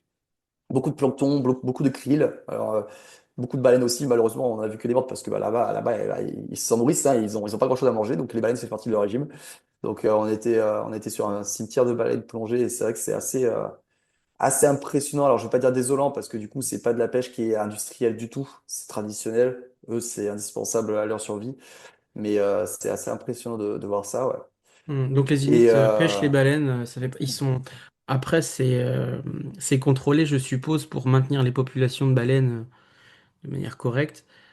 Euh, oui, oui, oui. Alors, les Inuits, ils sont tellement peu nombreux, si tu veux, que les Inuits, en 2024, ils pêche, étaient 56 700 en habitants. voilà, Tu ouais. vois, c'est Bon, surtout le Groenland, c'est pas. Et voilà, bon, leur source de nourriture principale, c'est le phoque. Baleine, ils en prennent, je sais plus, mais très peu à l'année. Et puis voilà, après, t'as les ours un peu qui se baladent, il faut s'en protéger parce qu'ils T'as croisé des ours un racontent peu? quelques anecdotes. Non, on a eu peur d'en croiser, mais on n'en a pas croisé. Mais deux, trois fois, on s'est un peu perdu, on a fait gaffe. Ouais. Euh, on a vu du loup euh, en terrestre. On a essayé de faire du Du renard loup du au Groenland, on a Groenland? pas réussi. Ouais, enfin, en fait, c'est les chiens qu'ils utilisent, les chiens de traîneau, Mhm. qui sont en fait des chiens loups de base, ils sont croisés. Et, et des fois, il y en a qui se sauvent ou autre, et ils deviennent sauvages. En fait, ils appellent ça les loups. Enfin, ils deviennent sauvages Ok. et faut pas trop les embêter ou les croiser, quoi. Ils peuvent être agressifs. Mais vraiment très très beau ces chiens. Après, ils ont une culture très particulière avec les animaux. Ça, je viendrai pas sur le sujet parce que c'est un autre sujet. Pareil, on peut en parler pendant des heures, mais ils ont une culture très particulière de l'animal là-bas. Ils vivent vraiment l'animal, c'est vraiment pour le travail et pour rien d'autre, quoi. Hmm. Et ouais, du coup, bah, tu vois qui va la dure. Tu vois qui va la dure. Et sur le milieu marin, sur la plongée, après, si je parle des expériences, de l'expérience de ce que du ressenti, en tout cas, bah ouais, c'est assez extraordinaire. Pareil, t'es sur une autre planète hein, quand t'es sous l'eau là-bas. T'as des jets de lumière qui sont assez fous. Tu vois que c'est très fragile par contre comme milieu. Hein. Là, on a vraiment Ouais. assisté au réchauffement, ouais, à la fonte des glaces, genre en étant. Il commençait à pleuvoir, il pleuvait alors qu'on était à peine fin d'hiver là-bas. Enfin, on a vu des trucs quand même assez flippants. Donc tu prends vraiment la mesure aussi du truc et tu te rends compte que c'est un écosystème qui est aussi très très très fragile. Hmm. L'eau est froide, l'eau est assez froide. Tu tournes entre du -5 et du -10 degrés, ce qui permet Ah à l'eau de mer ouais. de geler. Ouais, L'eau est à -5, -10 degrés? ouais, c'est ça qui te permet. T'as ravalé ton house Alors, fil ou quoi? alors on va rester sur le -5. J'ai pas envie de sur les -10. On va rester sur le -5 degrés. Mais -5 degrés de sûr, en tout cas à l'ordinateur. Et on était en combinaison étanche hein, pour vous rassurer. Euh, sauf, sauf pour moi, il y a deux, trois fois, je me suis mis à la flotte avec une petite 5 millimètres Hmm. pour faire des photos parce qu'il fallait que j'aie cette combi pour les photos. Ouais, avec le Ouais, short donc rouge et le top bleu, c'est ça? c'est ça, ouais, les combis aqualung. Hmm. Du coup, je t'avoue que je me suis un peu gelé les miches Ouais, en, tu m'étonnes. en sachant qu'on passait 1 heure dans l'eau. Donc dans du -5. Ça pique. Alors après, j'ai eu une vraie préparation avant, je me suis acclimaté, j'ai fait beaucoup de bains dans la glace en maillot avant d'aller sur Sexpé. J'ai vraiment préparé le truc, hein, je suis pas allé comme ça. Hmm. Et le plus drôle, c'est à la fin pour un shooting, parce que pour l'histoire, Aqualung, c'était les sponsors aussi de cette expé. Et on avait promis de ramener quelques images. Et dans le lot, il voulait une image d'une combinaison de triathlon d'un gars en Non, train de nager au milieu des icebergs. mais non. Donc je te laisse imaginer la scène. Voilà. L'eau à -5 en combinaison de triat, pas de gants, pas de chaussons, pas de bonnet. Allez, Gilou à la flotte. En plus, on avait plongé on avait fait l'apnée le matin, la plongée l'après-midi et il fallait que j'aille faire ça après. Alors du coup, sur le bateau, c'était conditionnement à fond. En plus, c'est une petite barque Hmm. on a eu. Il y a il y a de la nave, au milieu de la glace. Le ressenti avec le vent et tout sur le bateau, il est vraiment très très bas. Du coup, je suis bien couvert, j'ai fait du sport, je me suis mis à l'eau. À Greg, j'ai dit 10 minutes, pas plus, hein. Ouais, ouais, tu parles, ça a duré 20 minutes. Je suis remonté sur le bateau, je peux dire que j'ai fait des pompes et j'ai fait des burpees tout le long. Tu devais être gelé. Euh, mais pour le coup, tu vois, ce que je trouve assez ouf là-bas, c'est un peu comme quand c'est un peu comme quand tu fais un sommet en alpinisme et que tu es seul, Mhm. ou que tu es vraiment très très loin, très très haut. Tu te sens vraiment petit, insignifiant, et tu sais que le moindre truc, t'es plus là. Enfin, tu prends vraiment mesure, ça te remet à ta place, tu prends vraiment mesure de que toi, à l'échelle de l'univers, t'es rien, t'es même pas une fourmi, t'es même pas un grain de poussière, t'es juste rien et ça te remet énormément à ta place. Et c'est le genre d'expérience que j'adore en fait ça. Je viens un peu en apnée, mais moi quand même, c'est moins marqué. T'as moins le temps t'es tellement concentré sur ce que tu as à faire ici et ça que tu prends moins cette conscience-là.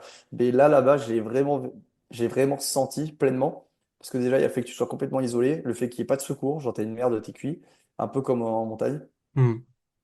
Et quand t'es au milieu de, voilà, des glaciers, des ci, des ça, là, des icebergs, il y a tellement tout qui est énorme. Il y a tellement tout qui est dangereux. Un iceberg, ça peut se retourner, ça peut t'écrabouiller en une fraction de seconde. Hmm. Là, sous le fjord, on avait 300 mètres sous les palmes. T'as nulle part où tu peux te poser. Tu te sens tellement petit, tellement insignifiant. Mais en fait, c'est c'est beau à vivre. Et je pense que ça ferait beaucoup de bien à beaucoup de personnes de vivre ce genre de choses. Hmm. Et, l'expérience que j'ai préférée là-bas, c'est vraiment la nage en combinaison de triathlon. Euh, En surface comme ça, à pas voir ce que tu as sous les pieds, genre avec plus de 300 mètres de profondeur, c'était noir, et tu es au milieu des icebergs comme ça. Je tapais le glaçon avec mes mains, j'essayais de taper les glaçons sans trop taper fort parce que sinon tu te coupes, tu vois. Et Hmm. tu te sens vraiment, là pour le coup, je me suis vraiment senti nu, sans aucun matériel, un peu comme en apnée, mais c'était encore plus marqué là, je trouve. Et t'as le froid qui te saisit, et là tu te dis waouh, mais en fait, j'ai vraiment rien à foutre là, quoi. Qu'est-ce que je fous là? C'est vraiment pas mon univers, c'est pas mon monde. Et te dire qu'il y a des animaux qui vivent là-bas, qui sont adaptés à ça, c'est juste impressionnant et ça te remet vraiment à ta place et c'est des vraies leçons de vie, tu vois. C'est assez rigolo, mais des fois de vivre un petit truc comme ça te calme. Tu rentres, tu fais waouh. Ça Ouais. t'apaise, tu trouves? Ça t'ancre? Euh, alors, c'est à la fois apaisant et stressant aussi, parce que je pense que quelqu'un qui te dit qui évolue dans ces conditions-là, ou même en montagne en alpinisme, qui te dit qu'il y a zéro stress, c'est pas vrai, parce que c'est quelque chose qui n'est pas, entre guillemets, alors à moins que ce soit naturel et que le gars il fasse ça tous les 4 matins, mais c'est pas quelque chose qui est naturel à vivre. Cet isolement, ce rapport à toute cette immensité, c'est quelque chose qui est assez impressionnant, et je pense que c'est quelque chose que vivent aussi les astronautes quand ils partent. Quand ils partent en mission, tu vois, savoir que t'as un vide, t'as une immensité tellement énorme autour de toi et que t'as juste un petit bout de tôle qui te sépare de tout ça. Tu Hmm. vois, pareil, c'est un peu la même sensation, tu te sens nu, tu te sens en poil, tu te sens Hmm. livré à toi-même, entre guillemets, même si tu l'es Moi, pas je trouve que vraiment, tu vois. ça, c'est la vérité au final. On se voit tel que l'on est et il n'y a pas de mensonge. Et c'est ça que j'aime beaucoup aussi avec l'apnée en profondeur, c'est qu'on peut pas tricher, tu vois. Ah, il commence à y avoir de la triche. Oui, de la triche, mais oui, bon. Mais tu vois ce que je veux dire, Oui, c'est un miroir au final.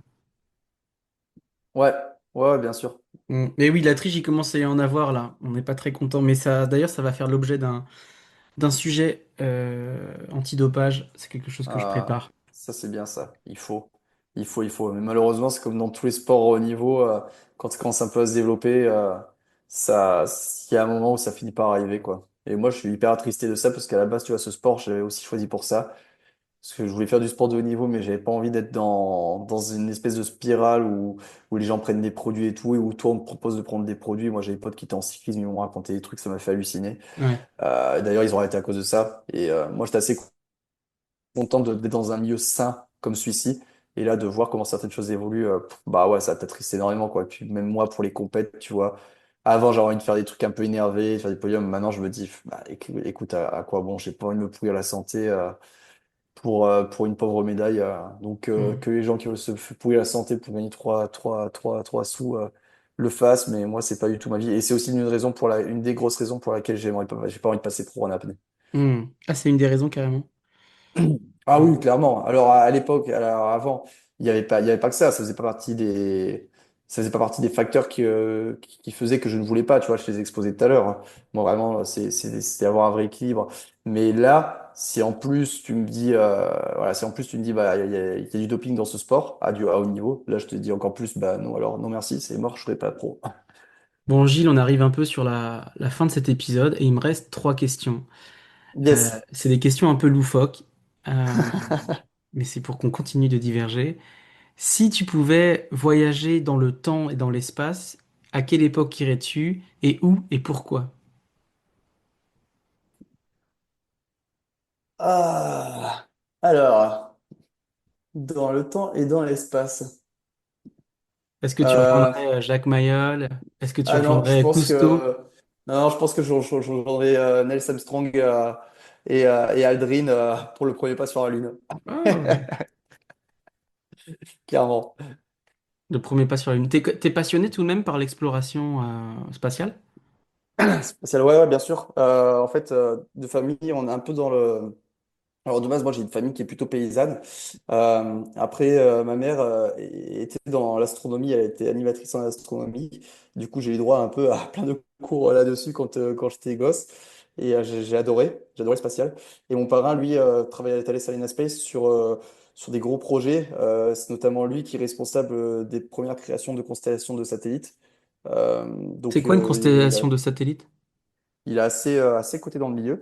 En fait, constellation de satellites, c'est ces satellites qui sont en fixe les uns par rapport aux autres et qui se déplacent autour de la Terre. Et en fait, ça te permet d'avoir une couverture, par exemple, de réseau, si on parle de Hmm. réseau, en fait, mondial. Voilà, ça te permet juste d'avoir un réseau sur n'importe quoi, systématiquement, où que tu sois sur la planète. Hmm. Ok. C'est un peu la couverture Internet qui a créé SpaceX, par exemple. Ok, ouais, Voilà, c'est c'est les une satellites en ligne. constellation.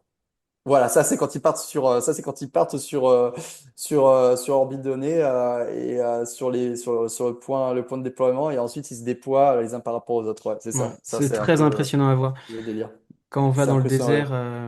désert, dans les wadis à Dahab, on se Ouais. pose sur le sable et on regarde les étoiles, on discute autour du feu et on voit parfois ces lignes de Starlink qui nous passent au-dessus et on a l'impression d'être dans Star Wars, dans le futur.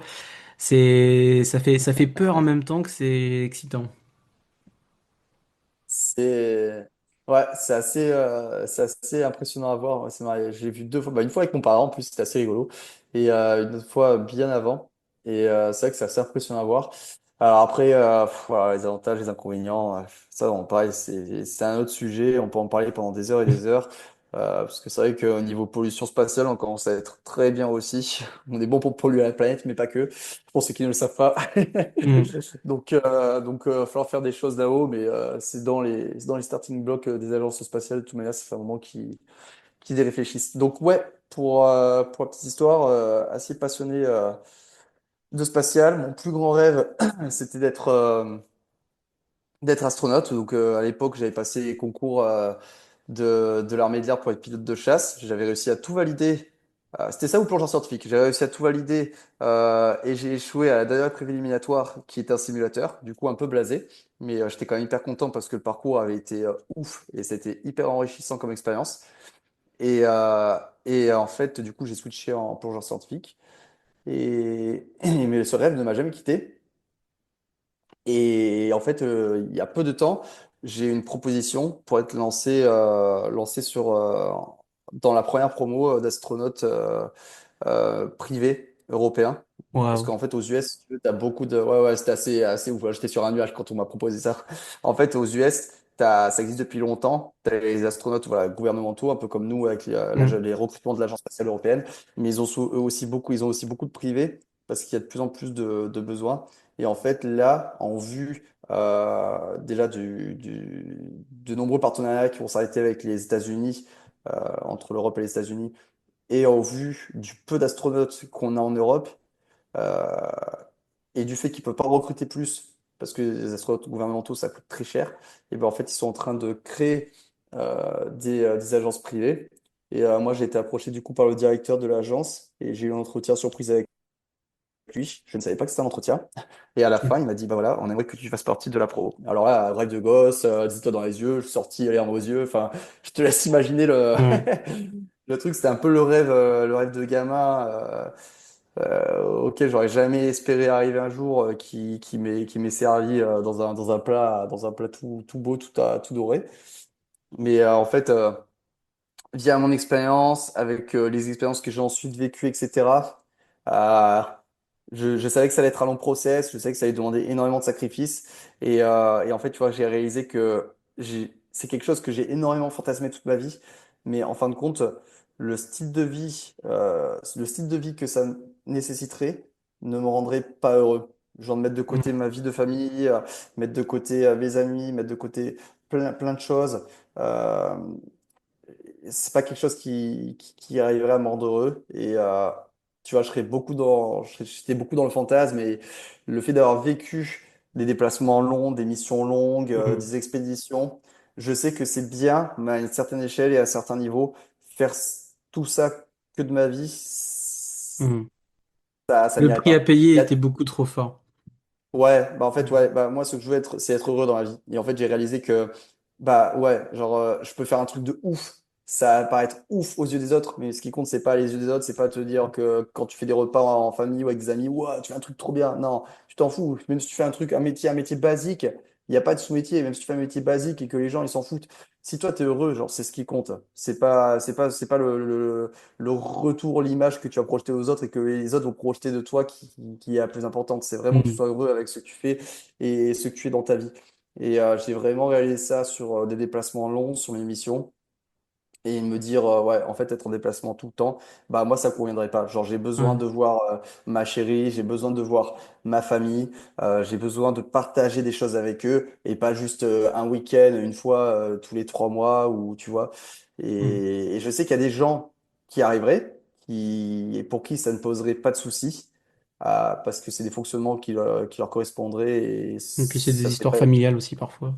ouais, ouais, ouais, et puis ça serait pas difficile à vivre pour eux. Moi, dans ma personnalité, malheureusement ou heureusement, je ne sais pas, Hmm. mon cœur, mon cerveau n'a pas été construit comme ça dans le ventre de ma mère. Et du coup, ça ne passerait pas. Voilà. Mais juste le fait d'avoir eu l'opportunité, en tout cas, qui s'est présentée, bah, rien que ça, c'est une récompense qui est déjà énorme. Et ouais, ça m'a rendu très heureux. Et comment elle s'appelait cette agence spatiale privée? Euh, c'est ça remonte, je pourrais plus te donner le nom. C'est Space. Space quelque chose. Bon, en tout cas, Ouais, Gilles, je je te retiens redonnerai que le nom. tu aurais pu devenir astronaute, mais que tu as décidé de continuer à passer des week-ends à Nice et à plonger aussi pas. Ouais, et puis Et m'occuper de tu l'océan aimes parce bien la vie. avant de s'occuper des problèmes là-haut, on a quand même pas mal de soucis à régler sur Terre, hein. Bah, merci en tout Ouais, cas.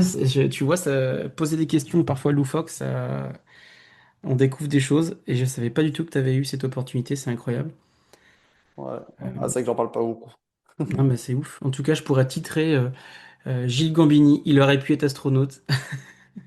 Alors, tu peux dire, euh, tu peux dire que je suis analogue astronaute. Ça, pour le coup, j'ai le titre. Analogue astronaute? Ah, avec l'étude qu'on a faite, du coup. Ils nous ont sélectionnés parce qu'on avait physiologiquement et anatomiquement, on avait des caractéristiques qui sont recherchées pour un astronaute. Donc, c'est-à-dire qu'en fait, d'un point de vue médical, tu es apte pour aller dans l'espace et c'est pour ça qu'ils ont fait des études sur nous aussi. Les sélections, elles ont Ah. été vraiment dures. Alors, ça a duré vraiment une blinde et on a fait énormément de tests médicaux pour voir si tu étais apte ou pas, en fait. Ah oui, Donc d'accord. voilà, si tu veux faire un truc qui claque un peu, tu peux être analogue astronaute, ça le fait, tu vois. Tu te balances ça au bar. Ouais, Ouais, je ouais. suis un C'est-à-dire que tu as astronaute. l'organisme pour aller dans l'espace, quoi. Voilà, c'est ça, ouais. Alors, pour y survivre, je sais pas, pour y aller, c'est facile, hein. C'est pour revenir et savoir commenter quand tu reviens qui est plus compliqué. Ouais, génial. Ouais. Gilles, c'est une question que je pose à tout le monde, mais je suis fan de citations. Est-ce que, Gilles, tu as une citation préférée? Waouh! Attends, il faut que je réfléchisse là. Parce que.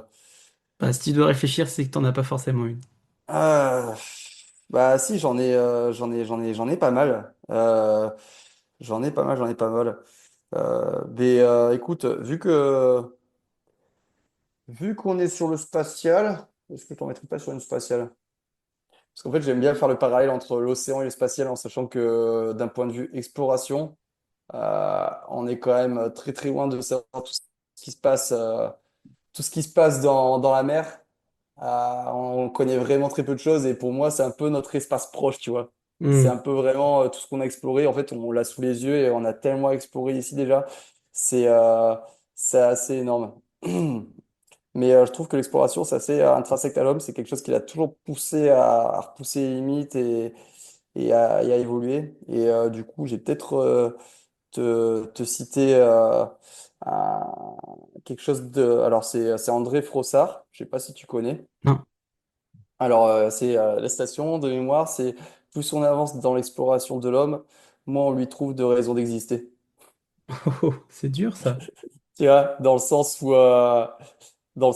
le jour, entre guillemets, le jour où l'homme il arrête d'explorer, bah, il va s'ennuyer, il va plus trouver de raison à son existence parce que si tu regardes, c'est vraiment ça qui nous a, entre guillemets, un peu. Dans l'histoire de l'humanité, c'est toujours ça qui nous a amené à avancer, à découvrir, à conquérir de nouveaux territoires, à évoluer. C'est vraiment, on a vraiment ce truc, c'est intrinsèque à nous, Hmm. et je pense que c'est énormément lié à notre évolution et à l'évolution de l'homme. Et c'est assez fou de se dire qu'on a ce truc ancré qui a été capable de nous faire évoluer autant et, et encore aujourd'hui, quoi. Donc, ouais, c'est quelque chose qui je trouve assez intéressant et d'assez profond. Et à mon Hmm. avis, tu as un vrai sujet de philosophie Ouais. C'est qu'on a à, le... à Ça creuser expliquerait un là-dessus, peu hein. que on est, et surtout toi, que tu es l'exploration dans la chair, quoi. Cette envie de toujours aller découvrir, de toujours aller plus loin. Ouais.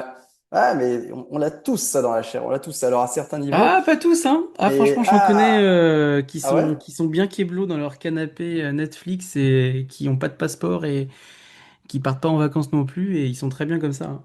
Ah, parce que j'allais dire, parce que quand tu pars en vacances, clairement, c'est quand tu vas découvrir de nouveaux endroits, tu pars pour voir de nouveaux endroits, en fait. Bah, c'est clairement de l'exploration, hein. À une autre échelle, mais c'est clairement de l'exploration.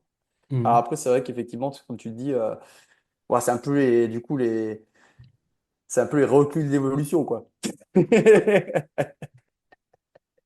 J'adore, on est en train de partir loin. Ouais, Gilles, ouais, ouais. allez, encore une question un peu loufoque. Oula. Demain, Ouais. je te donne 100 millions d'euros, tu peux faire ce que tu veux avec. Que fais-tu? Alors, 100 millions d'euros. Ça commence à faire, hein, 100 millions d'euros. Ouais, je pense que je monte une ONG euh, pour l'exploration des fonds marins. Un peu ce qu'avait fait Cousteau, tu vois, à l'époque. Et, avec des sous-marins, beaucoup de techniques, etc. Et let's go, on part pour essayer d'explorer, de découvrir et de protéger et de mettre en valeur les choses à protéger sur les océans, sur la planète. Je pense Ok. vraiment que c'est un vrai projet que si j'en avais les capacités que je mettrais en place, ça c'est sûr. Mais Et c'est vrai t'aimerais qu'on aller où? a. Dans quelle partie du globe t'irais en premier? Bon, alors là. Euh, Partout. Potentiellement Antarctique. Antarctique, parce qu'Antarctique, très mal connu. Très gros écosystème sous-marin. Beaucoup de diversité, mal connu, encore une fois. Donc ça serait vraiment intéressant Antarctique. Mais après, l'idée, c'est vraiment d'aller. d'aller de partout et dans les zones vraiment, notamment dans les zones vraiment recluses qui sont encore potentiellement abrités pour essayer de les faire protéger. Euh, Tu vois, les zones préservées pour essayer de les faire protéger et éviter qu'il y ait un impact de l'homme qui atteigne ces zones qui sont encore vierges, quoi. Eh ben, merci Gilles d'avoir répondu à toutes mes questions. Euh, je te laisse le mot de la fin. Si tu veux faire une dédicace ou passer un message, t'as le micro. Alors, le petit mot de la fin, bah écoute, why not? Ça peut être pas mal ça. Je remercie déjà tous les gens qui m'accompagnent dans les projets. Ma famille qui arrive à me suivre ou pas, parce que je pars beaucoup dans tous les sens et je fais beaucoup de choses. Mais voilà, merci à eux, merci aux personnes qui m'ont permis de faire ce que je fais aujourd'hui, que ce soit dans le sport ou à titre pro. Merci à ceux qui m'ont laissé ma chance. Enfin, je leur serai éternellement reconnaissant et j'espère que l'histoire n'est pas terminée et que ça va continuer parce que bon, j'ai que 30 piges, donc à un moment, j'aimerais bien que ça continue à évoluer tout ça.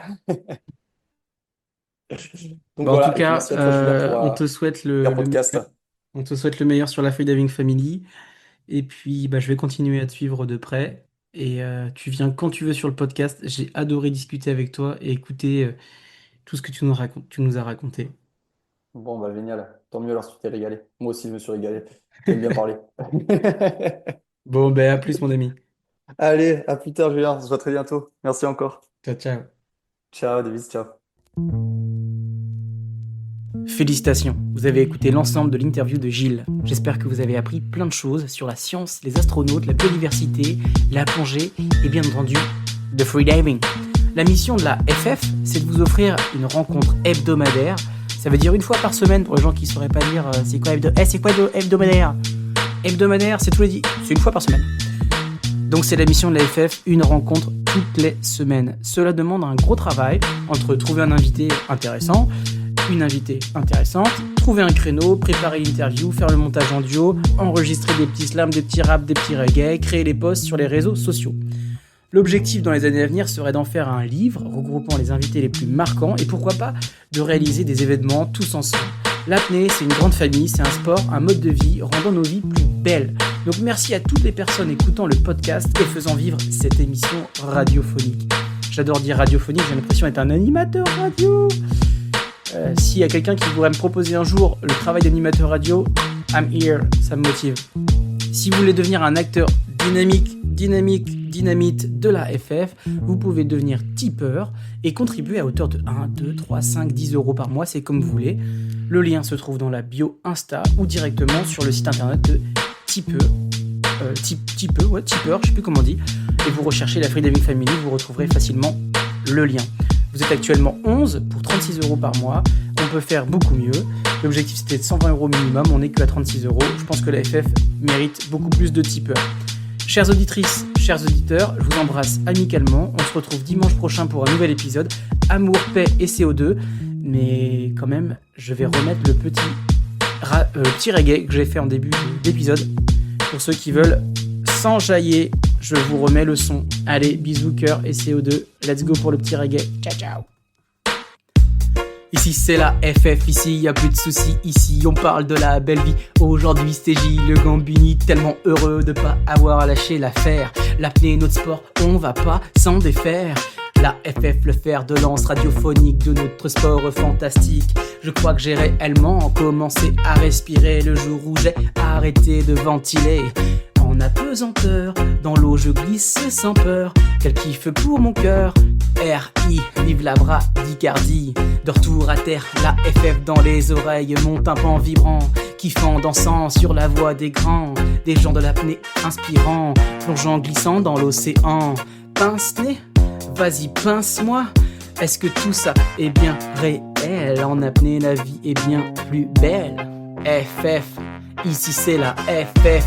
Ici y a plus de soucis, On parle de la belle vie aujourd'hui avec Gilles Gambini. Tellement heureux de pas avoir lâché l'affaire. 44 épisodes déjà les gars, hein. Tellement heureux de pas avoir lâché l'affaire. L'apnée notre sport, on va pas s'en défaire. La FF, le fer de lance radiophonique de notre sport fantastique. Je crois que j'ai réellement commencé à respirer le jour où j'ai arrêté de ventiler. En apesanteur dans l'eau, je glisse sans ampleur. Quel kiff pour mon cœur, R.I. Vive la bradycardie. De retour à terre, la FF dans les oreilles. Mon tympan dansant vibrant sur la voix des grands. Des gens de l'apnée inspirant, plongeant glissant dans l'océan. Pince-nez, vas-y pince-moi. Est-ce que tout ça est bien réel? En apnée la vie est bien plus belle. FF ici c'est la FF.